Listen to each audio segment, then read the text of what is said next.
Bismillahirrahmanirrahim. Assalamualaikum warahmatullahi wabarakatuh. Perkenalkan, nama saya Aldi Ardian Pahreji dengan NPM 101208880 dari kelas H2 akan menjelaskan terkait materi pendidikan agama Islam, yaitu Ma'rifatullah atau mengenal Allah. Nah, tanpa berlama-lama, langsung saja kita ke materinya. Yang pertama, kita harus mengetahui terlebih dahulu apa itu ma'rifatullah. Ma'rifah berasal dari kata arrofa, ya'rifu, dan ma'rifah yang berarti mengenal. Dengan demikian, ma'rifatullah berarti usaha manusia untuk mengenal Allah, baik wujud maupun sifat-sifatnya. Manusia sangat berkepentingan untuk mengetahui siapa penciptanya dan untuk apa ia diciptakan. Karena itu, manusia pun mulai melakukan penelitian dan mencari-cari siapa gerangan Tuhannya. Allah yang Maha Rahman dan Maha Rahim tentu tidak akan membiarkan kita terkatung-katung tanpa adanya pembimbing, yaitu utusan-utusannya, para nabi dan rasul yang akan menunjukkan kita ke jalan yang benar. Maka di antara manusia ada yang berhasil mengetahui Allah dan banyak pula yang tersesat berjalan dengan angan-angannya sendiri. Yang selanjutnya tentunya akan ada manfaat apabila kita mengenal Allah atau ma'rifatullah. Secara umum, manusia mengetahui bahwa ilmu dikatakan penting dan dirasakan mulia sebetulnya tergantung kepada dua hal, yaitu apakah yang menjadi objek ilmu itu dan seberapa besar manfaat yang dihasilkan darinya. Berdasarkan alasan tersebut, kita dapat menarik kesimpulan bahwa ma'rifatullah merupakan ilmu yang paling mulia dan penting karena materi yang dipelajarinya adalah Allah. Manfaat yang dihasilkannya pun tidak saja untuk kepentingan dunia, tetapi juga untuk kebahagiaan akhirat. Orang yang mempelajari ma'rifatullah akan menjadi insan yang beriman dan bertakwa bila Allah memberi hidayah kepadanya. Dan bagi muslim yang mempelajarinya, insya Allah akan menaikkan keimanan dan ketakwaan. Raf'ul iman wat taqwa. Sebagai balasan atas keimanan dan ketakwaan mereka, Allah Subhanahu wa Ta'ala menjanjikan kebaikan-kebaikan bagian mereka di antaranya. Nah, di antara kebaikan-kebaikan itu ada yang namanya Al-Khalifah, bahwa Allah Subhanahu wa Ta'ala menjanjikan kepada mereka untuk menjadi penguasa di muka bumi ini. Yang selanjutnya Tamkinuddin, yaitu diteguhkannya agama Islam di muka bumi.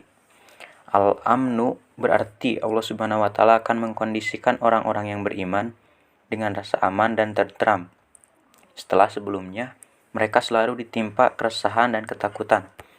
Yang selanjutnya ada al-barakat, yaitu diberikannya keberkahan yang melimpah. Al-hayatun thayyibah, kehidupan yang baik, dan al-jannah, tentunya atas kebaikan-kebaikan dan keimanan Allah akan menjanjikan kita surga atau al-jannah. Dan seseorang dianggap ma'rifatullah atau mengenal Allah jika ia telah mengenali asma-asma atau nama Allah Subhanahu wa Ta'ala. Yang selanjutnya yakni sifat-sifat Allah Subhanahu wa Ta'ala. Lalu af'al, yaitu perbuatan yang terlihat dalam ciptaan dan tersebar dalam kehidupan alam ini. Kemudian dengan bekal pengetahuan itu, ia akan menunjukkan sikap sidik, yaitu benar dalam bermuamalah atau bekerja. Yang selanjutnya ada ikhlas dalam niatan dan tujuan hidup, yakni hanya karena Allah Subhanahu wa Ta'ala. Dia juga akan melakukan pembersihan diri dari akhlak-akhlak tercela dan kotoran-kotoran jiwa yang membuatnya bertentangan dengan kehendak Allah. Ia juga akan merasa sabar dan menerima pemberlakuan hukum atau aturan Allah Subhanahu wa Ta'ala atas dirinya. Dia juga akan berdakwah, mengajak orang lain mengikuti kebenaran agamanya dan membersihkan dakwahnya itu dari pengaruh perasaan, logika, dan subjektivitas siapapun.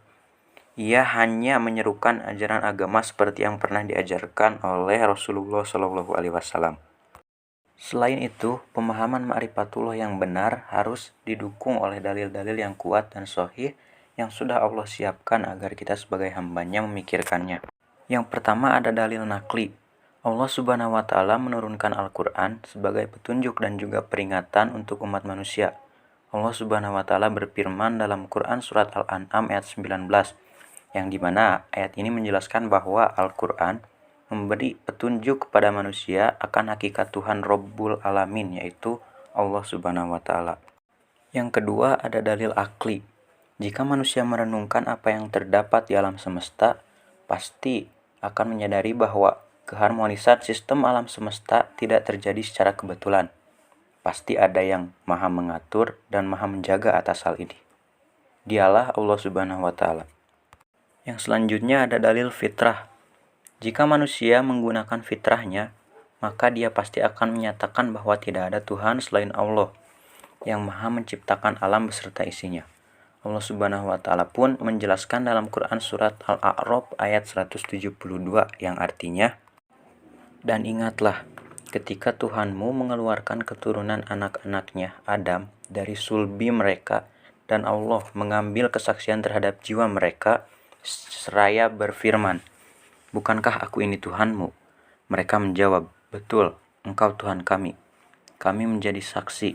Kami lakukan yang demikian itu agar di hari kiamat kamu tidak mengatakan, sungguhnya kami Bani Adam adalah orang-orang yang lengah terhadap keesaan Tuhan.'" Yang selanjutnya akan saya jelaskan sarana-sarana apa saja yang mengantarkan seorang pada ma'rifatullah. Yang pertama, akal sehat, yaitu dengan merenungkan ciptaan Allah Subhanahu wa Ta'ala. Yang selanjutnya dengan sarana para rasul. Para rasul yang membawa kitab-kitab yang berisi penjelasan sejelas-jelasnya tentang ma'rifatullah dan konsekuensinya. Mereka inilah yang diakui sebagai orang yang paling mengenal Allah.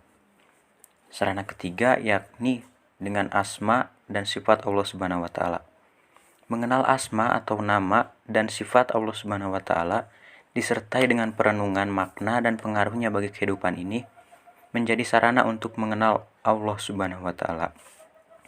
Cara inilah yang telah Allah Subhanahu wa Ta'ala gunakan untuk memperkenalkan dirinya kepada makhluknya, sehingga terbukalah jendela untuk mengenali Allah Subhanahu wa Ta'ala lebih dekat lagi.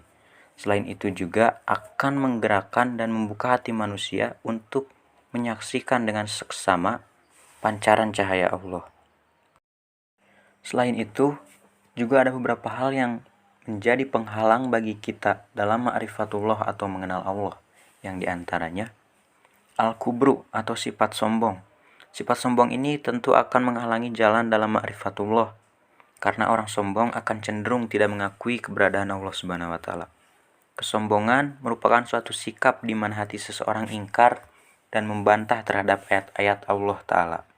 Yang selanjutnya yaitu az-zulumu atau sifat zalim. Allah Ta'ala menerangkan bahwa orang yang paling zalim ialah orang yang telah sampai kepadanya peringatan Allah, telah sampai pula kepadanya ayat-ayat Al-Quran dan petunjuk-petunjuk Rasul. Tapi kemudian mereka berpaling dari ajaran dan petunjuk itu karena angkuh dan penyakit dengki yang ada di dalam hatinya. Sikap zalim seperti inilah yang menghalangi mereka dari mengenal Allah Ta'ala. Yang selanjutnya yaitu al-kadzibu atau sifat dusta. Kedustaan merupakan sikap sombong, pura-pura, dan pengingkaran terhadap ayat-ayat Allah Ta'ala. Mereka memperlihatkan iman, kasih sayang, dan menyembunyikan permusuhan dalam batin mereka. Tetapi mereka menyebarkan permusuhan dan fitnah-fitnah untuk melemahkan barisan kaum muslimin. Namun usaha kaum munafik itu selalu gagal dan sia-sia. Hati mereka bertambah susah, sedih, dan dengki, sehingga pertimbangan-pertimbangan yang benar dan jujur untuk menilai kebenaran semakin lenyap dari mereka. Akal pikiran mereka bertambah lemah untuk menanggapi kebenaran agama dan memahaminya. Lalu al-fusuku atau fasik. Fasik adalah orang yang senantiasa melanggar perintah dan larangan Allah, bergelimang dengan kemaksiatan, serta senantiasa berbuat kerusakan di muka bumi ini. Mereka hanya memikirkan kehidupan dunia saja, tidak memikirkan kehidupan di akhirat nanti. Mereka disibukkan oleh harta-harta dan anak cucu mereka, sehingga segala yang berhubungan dengan kesenangan duniawi mereka habiskan kepada hal itu. Lalu al-kufru yaitu sikap ingkar, dan al-fasadu atau fasad, atau dalam bahasa Arab yang berarti kebusukan, korupsi, atau kebobrokan. Lalu ada kasratul ma'asi, yaitu banyak berbuat durhaka dan dosa. Dalam hal ini, banyak perilaku yang dikategorikan sebagai kasratul ma'asi yang diantaranya. Yang pertama ada al-jahlu atau kejahilan atau kebodohan, yakni tidak mau memikirkan ayat-ayat Allah Ta'ala, baik ayat-ayat kauliyah yang tersurat dalam Al-Quran maupun ayat-ayat kauniyah yang tersirat di seluruh penjuru alam semesta. Inilah yang menyebabkan terhalangnya manusia dari mengenal Allah Ta'ala. Mereka tidak mau menggunakan potensi diri mereka untuk memikirkan ayat-ayat Allah Ta'ala. Yang kedua yaitu al-irtiyab atau keraguan-raguan. Hal ini disebabkan karena sedikitnya ilmu dan ma'rifah atau pemahaman.